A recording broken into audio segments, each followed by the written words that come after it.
Night my sister showed up to Thanksgiving dinner in a brand new Range Rover. I told myself it didn't matter. My husband noticed before I did. He was standing by the kitchen window with a dish towel over his shoulder when headlights swept across the front yard, and I watched his eyes track the vehicle as it rolled slowly into the driveway. He didn't say anything right then. He just set down the towel, folded it once, and went back to carving the turkey. I should have paid more attention to that fold. My name is not important. What matters is that I am the younger sister, the one who stayed close to home, the one who married a federal investigator and bought a modest house in the same suburb where we grew up, the one who hosts the holidays because our mother's knees make it hard for her to be on her feet all day. I'm 31. My sister Lydia is 38. She lives 40 minutes away in a rental she's been in for 6 years, the same one she moved into after her second divorce. Or so I thought. My husband's name is Warren. He works for the IRS Criminal Investigation Division. Not the kind of job that comes up at dinner parties. He usually just says federal law enforcement and lets people fill in the blanks. He is quiet and precise and notices things the way other people notice weather. Constantly, without drama, without making a show of it. That evening, I had been up since 6 in the morning. I made my grandmother's cornbread stuffing from scratch. I'd set the table with the cloth napkins I only bring out twice a year. My mother was already there, sitting in the good chair by the window with a cup of tea, telling me about a neighbor's drainage problem I had no opinion on. It was the kind of ordinary I had carefully constructed, and I was proud of it. When Lydia walked in, she was wearing a camel-colored coat I didn't recognize, and carrying a bottle of wine I'd never seen in any grocery store we'd both ever set foot in. She kissed my mother on the cheek, handed me the bottle, and said the traffic had been terrible. I said the coat was nice. She said she'd found it at an outlet. I believed her because I always believe her. That's the thing about being the younger sister. You spend your whole life assuming the person who came before you has some knowledge you don't, some access to a version of the world that makes more sense. Dinner was good. It always is when I cook. My mother had thirds of the stuffing and told Lydia she looked thin, which is the highest compliment my mother knows how to give. We talked about my cousin's new baby and the roof repair our parents' house needed and a documentary one of us had seen about migratory birds. It was Warren who finally said something. He said it quietly, almost to himself, while Lydia was in the bathroom and my mother was nodding off in the good chair. He was rinsing plates at the sink, and I was wrapping up the leftover green beans when he said, without turning around, "Did Lydia get a new job?" I said I didn't think so. Why? He turned off the water, dried his hands on the dish towel. That car's a 2025 Defender, off the lot. You can tell by the plates. Temp tag, 60-day window. That bottle she brought was a Camus special selection, runs about $180. I stared at him. "I'm not saying anything," he said. "I'm just asking." But Warren never just asks. I didn't sleep well that night. I lay there running through everything I knew about my sister's life, which I thought was a lot, and kept finding small places where the picture didn't hold together. She'd mentioned, sometime in the spring, that she was doing some consulting work, something about helping small businesses with their bookkeeping. She had a background in accounting. She'd gotten her CPA license in her late 20s and worked for a mid-sized firm for almost a decade before the second divorce scrambled everything. After that, she'd gone freelance. It made sense. She was good with numbers. But a Range Rover, and that wine, and the coat she said was from an outlet but had a Loro Piana label, which I only noticed because she draped it over the back of the guest chair, and I was close enough to read it when I brought her more coffee. I told myself I was being ungenerous. People have good months. People find ways to turn things around. I, of all people, should know better than to assume the worst about my sister. A week passed. Then 2. I called her on a Tuesday in December, just to talk, the way we do. She answered on the second ring and sounded genuinely happy to hear from me, which made everything worse somehow. We talked about Christmas plans and whether our mother needed a new recliner and a podcast she'd been listening to about cold cases. At the end of the call, before we hung up, She mentioned that she was taking a trip in January. I asked, where? She said Portugal. I said that sounded amazing. I asked if she was going with anyone. She paused, just half a second, barely anything, and said she was going with a friend from work. I said that sounded fun. After I hung up, I sat at the kitchen table for a long time. It wasn't that Lydia couldn't go to Portugal. It wasn't that she couldn't have a nice car or nice wine or a cashmere coat. It was the pauses, the small rearrangements in her sentences, the way she answered questions by slightly moving the subject, the way you change lanes without signaling. I knew that pattern. I had grown up watching it. When we were kids, Lydia used to tell elaborate stories to keep herself out of trouble. Not lies, exactly. She had a gift for technically true statements arranged to lead you somewhere false. Our mother called it lawyering. Our father, who was patient with almost everything, used to say that Lydia had a talent for narrative. He meant it as a compliment. I was never sure he should have. I didn't say anything to Warren for another 2 weeks. I'm not sure why. Part of me didn't want to be the person who reported on her own sister to a federal investigator.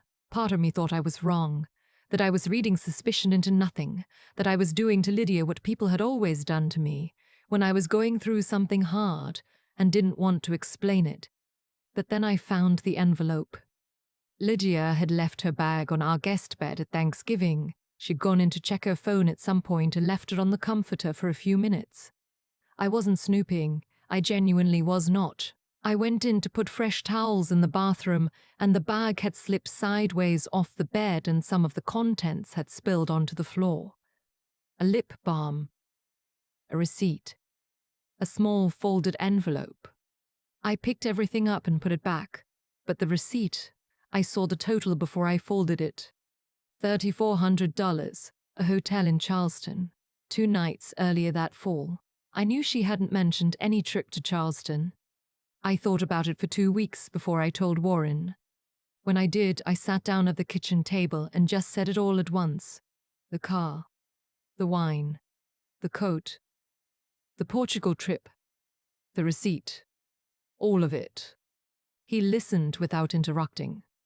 When I finished, he was quiet for a moment and then he said, "Okay, just that." I asked him what he was thinking. He said, "I don't know yet, but I think you should talk to her before you assume anything." I asked if he thought I was overreacting. He looked at me for a long moment. "No," he said. "I don't." He didn't offer to look anything up. He didn't volunteer his professional access to whatever databases he had access to. He just said that whatever was going on, it was between me and my sister, and I should go find out. I drove to her apartment on a Saturday morning without calling first. She answered the door in pajamas, holding a mug. Her face cycled through several expressions in about a second and a half. Surprise, then something like relief, then something I didn't have a name for.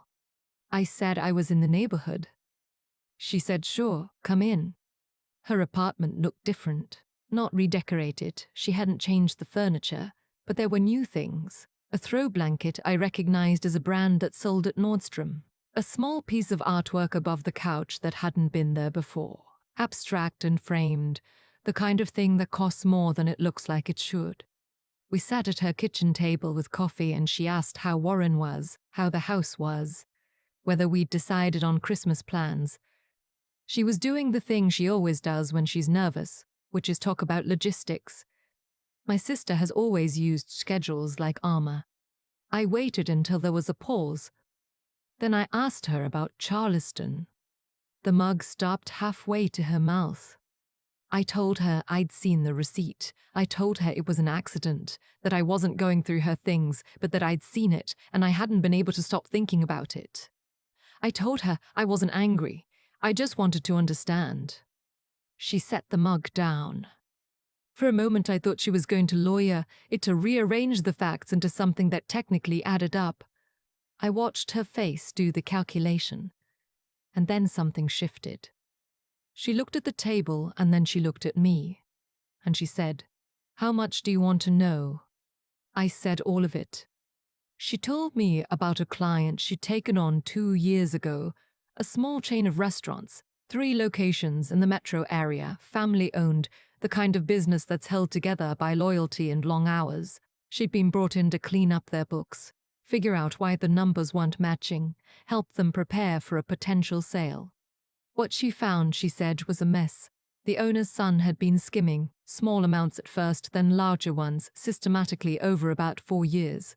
She'd documented everything, prepared a report, and then the owner, the father, a man in his 60s who'd built the business from nothing, had asked her to sit down with him privately.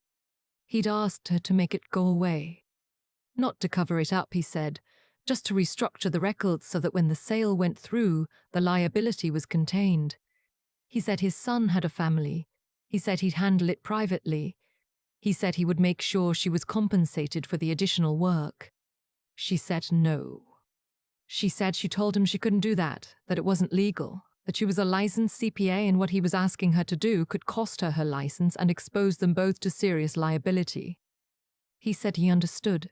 He thanked her. And then she found out 3 weeks later that he'd hired another accountant, someone she didn't know, someone who apparently had fewer reservations, and that the sale had gone through, and that her name had been used in the financial disclosures as the accountant of record, on documents she had never seen and never signed. I stared at her. "Someone forged your signature," I said. She said yes. I asked her why she hadn't told anyone. She looked at her coffee. She said she had been trying to figure out what to do. She said she'd consulted an attorney privately, out of pocket, and the attorney had told her that she had a real claim, that what had been done to her was serious, but that the process of pursuing it would be long and public and would likely attach her name to a fraud investigation regardless of the outcome, and that in the meantime she had rent to pay. I asked where the money was coming from. She closed her eyes for a second. She said the owner's son, not the father, the son, the one who had been skimming, had contacted her after the sale closed. He knew what had been done to her. He was, she thought, genuinely ashamed. He'd offered her money, a private arrangement, in exchange for her not pursuing the matter formally. I felt cold. I asked her if she understood what that sounded like. She said she did. I asked her if she understood what Warren did for a living. She said yes, and she said that was part of why she hadn't told me. I drove home in a way I don't fully remember. I know I stopped at a red light somewhere on Route 30 and sat there for a long time after it turned green until someone behind me honked. Warren was on the couch when I got home reading. He looked up when I came in. I sat down across from him and told him everything. All of it, this time.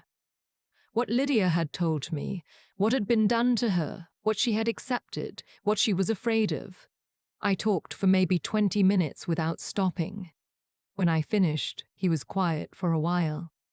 Then he said, "She's not in the right, exactly, but she's not where the real problem is either."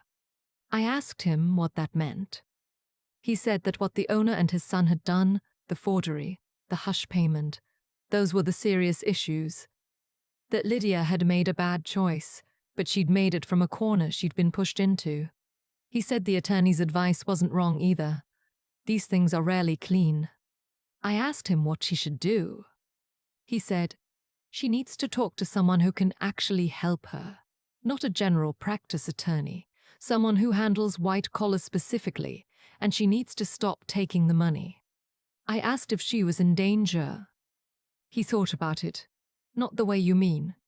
But the longer this goes on, the worse her position gets. I went back to her apartment the next morning. I told her what Warren had said. Not everything, not his professional analysis, just the part that mattered. That she needed to stop, that there were ways to protect herself that she hadn't explored yet, that I would help her find someone who could actually walk her through her options. She listened. She didn't argue. She looked, if anything, relieved, the way people look when someone finally says out loud the thing they've been telling themselves in the dark. She said she'd been scared. I said I knew. She said she should have told me sooner. I said yes, she should have. We sat there for a while after that, the way sisters do, not needing to fill the silence. The coffee went cold. Outside, someone's dog was barking at something across the street, and then it stopped, and it was just quiet. She found a new attorney in January, someone Warren knew by professional reputation, not personally, someone whose name he'd heard in the right contexts. Lydia paid the retainer herself, with money she'd set aside, and stopped accepting anything from the owner's son. The process took most of the year. I won't pretend it was simple. There were weeks when she called me sounding wrung out, when I could hear the exhaustion in her voice, when I didn't know what to say except that I was there. There were weeks when I couldn't reach her and had to remind myself that silence doesn't always mean catastrophe. But by the following October, her name had been formally cleared from the fraudulent disclosures. The attorney had negotiated an agreement that kept her out of the proceedings entirely, while the real parties were referred to the relevant regulatory bodies. I don't know all the details. She didn't share all of them, and I didn't push. What I know is that she got her life back. The Range Rover went back. The money stopped. She moved into a small apartment and picked up new clients and started, slowly, rebuilding the practice she'd spent years earning. Last Thanksgiving, she brought sparkling cider and a store-bought pie. My mother said the pie was very good. Warren carved the turkey and didn't say anything about the car, because there was nothing to say about the car. He just handed Lydia the first plate, the way he always does for the guest, and she thanked him, and we all sat down. I thought about saying something, about how far we'd come, about how relieved I was, about the year we'd gotten through, but I didn't. Some things don't need to be said out loud at the table. You just carry them quietly into the room with you, and everyone who needs to know already knows. My sister looked tired and lighter at the same time. That combination. I don't have a better word for it than healed. Not fixed. Not the same as before. Just healed. That's enough. In my experience, that's usually enough. I used to think that protecting someone you love means staying quiet. That loyalty looks like silence. That if you ask too many questions, you're not being a good sister, you're being suspicious, intrusive, the kind of person who turns a family dinner into an interrogation. I don't think that anymore. What happened with Lydia taught me something I'm still sitting with, even now. When she was pushed into that corner, forged signature, hush money, the slow erosion of everything she'd worked for, she didn't reach out. She managed it alone, in the way she'd always managed hard things, by building a careful structure around the truth and hoping no one looked too closely. And for a long time, no one did. Including me. The hardest part isn't that she hid it. The hardest part is that I almost let her. There's a version of this story where I talk myself out of every instinct I had, where I decide the Range Rover is just a good month, where I let the pause on the phone call slide, where I fold the receipt back up and put it in the bag and tell myself it's none of my business. That version exists. I almost lived it. What stopped me wasn't suspicion. It was something closer to clarity. The kind that comes when you finally let yourself see what's in front of you, instead of what you wish were there. Warren didn't push me toward it. He just said he didn't think I was overreacting. That was enough. Sometimes that's all it takes. One person saying, your instincts are not wrong. Lydia is sharp. She always has been. She understood the financial structure of what was being done to her faster than most people could have. But being smart about something and being willing to face it are not the same thing. Intelligence without the courage to act on it is just a more elaborate way of staying stuck. She needed both, the understanding and the willingness to walk through what came next, even when it was slow and exhausting and humiliating in ways she hadn't expected. I think about the version of her that kept taking the money. I think about where that ends. Not in catastrophe, necessarily. Maybe it never would have surfaced, but in the slow accumulation of compromise, in the way you start to become the story you tell yourself to justify what you did. That's its own kind of loss, quieter than the obvious kind. What I know is this: the right thing, done late, is still the right thing. Lydia stopped. She paid the retainer herself. She sat across from an attorney and told the truth about what had happened to her, which meant also telling the truth about what she had accepted. That takes something, not just intelligence, not just knowing what to do. It takes the willingness to be uncomfortable on the way to being free. By last Thanksgiving, she looked like herself again, tired but present. The store-bought pie was fine. The sparkling cider was fine. None of it needed to be expensive to be enough. I think that's what I keep coming back to, enough. Not perfect. Not the version of your life that looks best from the outside. Just the version you can sit with honestly at your own kitchen table without rearranging what happened to make it sound better than it was. That's the only kind of peace I've ever seen that actually holds.